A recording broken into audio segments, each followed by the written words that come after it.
এই শোনাই, কি খাবি বল? যা আছে তাই দাও। আরে কি খাবি বল, যা বলবি তাই বানিয়ে দেবো।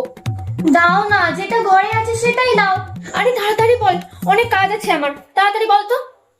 তাহলে একটু চাউমিন করে দাও। চাউমিন? বেলা 10টার সময় ঘুম থেকে উঠে লাট সাপের মতো কি বলছিস চাউমিন খাবি? তুই জানিস না বাড়িতে চাউমিন নেই? এই রোদে গরমের মধ্যে আমি এখন তোর জন্য দোকানে যাবো চাউমিন আনতে? কাজের মাসি একেবারে আমাকে বানিয়েই ফেলেছিস বল। রুটি তরকারি করে দাও, রুটি তরকারি খেয়ে নেবো। রুটি তরকারি?